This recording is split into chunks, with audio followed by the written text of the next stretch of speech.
Bonjour, aujourd'hui j'aimerais vous partager ce que Dieu a mis sur mon cœur. Tu relèves ma tête.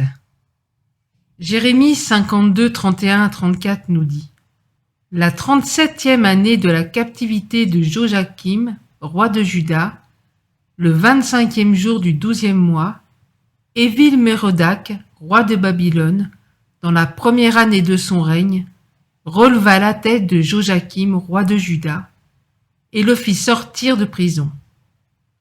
Il lui parla avec bonté, et il mit son trône au-dessus du trône des rois qui étaient avec lui à Babylone. Il lui fit changer ses vêtements de prison, et Joachim mangea toujours à sa table tout le temps de sa vie. Le roi de Babylone pourvut constamment à son entretien journalier jusqu'au jour de sa mort, tout le temps de sa vie. Aujourd'hui, j'aimerais que nous prenions le temps de méditer ce passage des Écritures ô combien merveilleux et prophétique pour nous.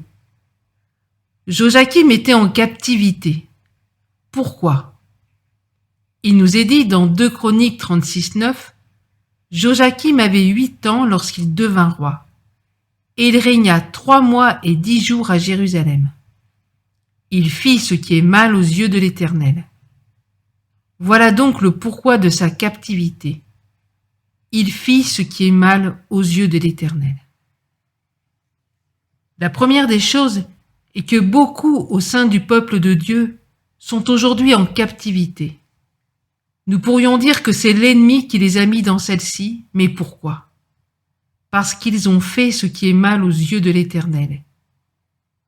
Il faut arrêter de se voiler la face et tout mettre sur le dos de l'ennemi.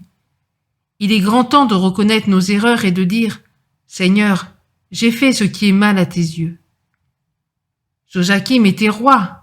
Oui, en effet, il était roi sur sa propre vie. Il a pris ses décisions et celles-ci l'ont poussé à faire le mal.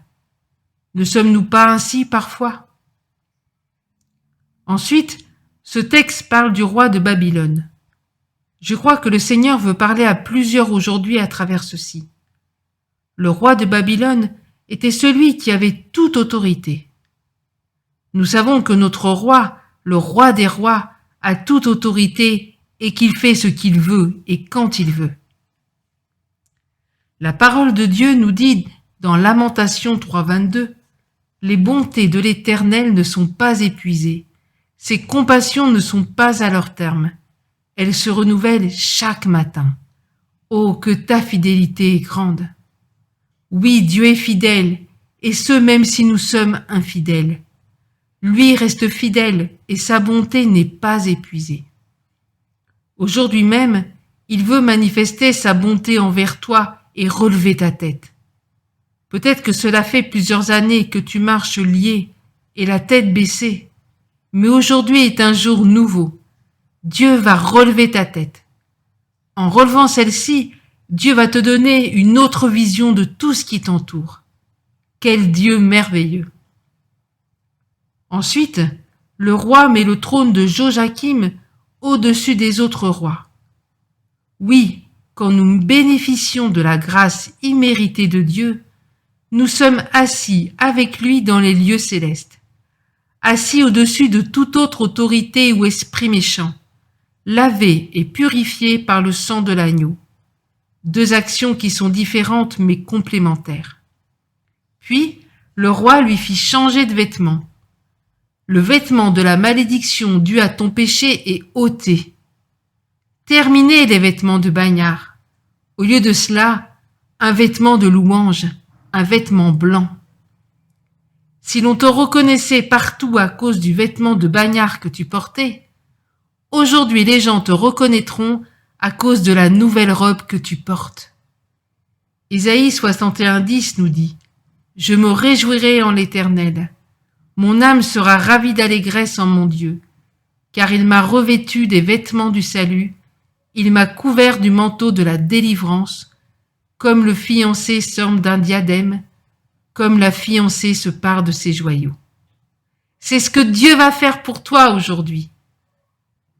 Puis il nous dit que Joachim mangea toujours à la table du roi tout le temps de sa vie.